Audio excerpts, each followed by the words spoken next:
بسم الله الرحمن الرحيم. وعن أم مالك البهزية قالت ذكر رسول الله صلى الله عليه وسلم فتنة فقرب بها. قلت يا رسول الله من خير الناس فيها؟ قال رجل في ماشيته يؤدي حقها ويعبد ربه، ورجل آخذ برأس فرسه يخيف العدو ويخوفونه. رواه الترمذي.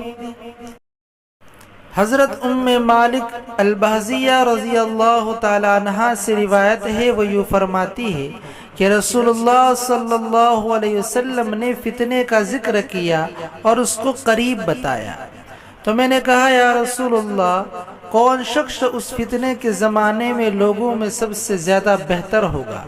تو آپ صلی اللہ علیہ وسلم نے فرمایا وہ شخص جو اپنے چوپائے میں ہو اور ان چوپایوں کا بھی حق ادا کرتا ہو اور اپنے رب کی عبادت کرتا ہو، اور ایک وہ شخص جو اپنے گھوڑے کی لگام تھامے ہوئے ہو اور وہ دشمن کو ڈراتا ہو اور دشمن اس کو ڈراتے ہو۔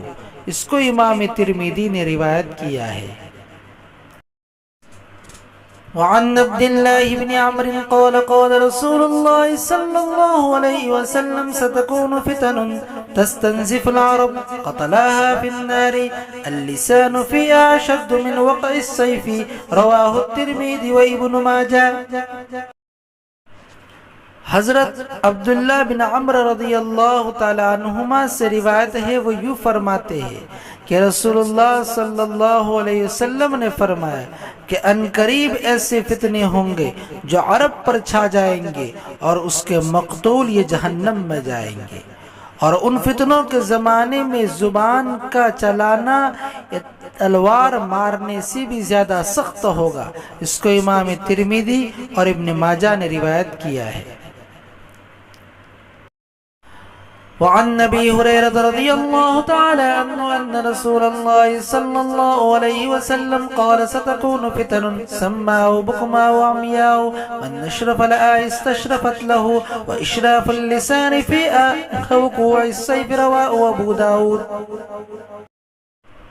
حضرت ابو ہریرہ رضی اللہ تعالی عنہ سے روایت ہے، وہ یوں فرماتے ہیں کہ رسول اللہ صلی اللہ علیہ وسلم نے فرمایا ان قریب ایک ایسا فتنہ ہوگا، بہرا، گنگا اور اندھا، جو اس میں جائے گا، جو اس کو جھانکے گا وہ اس کو اپنی طرف کھینچ لے گا، اور اس فتنے کے زمانے میں زبان کا چلانا تلوار مارنے کی طرح ہوگا۔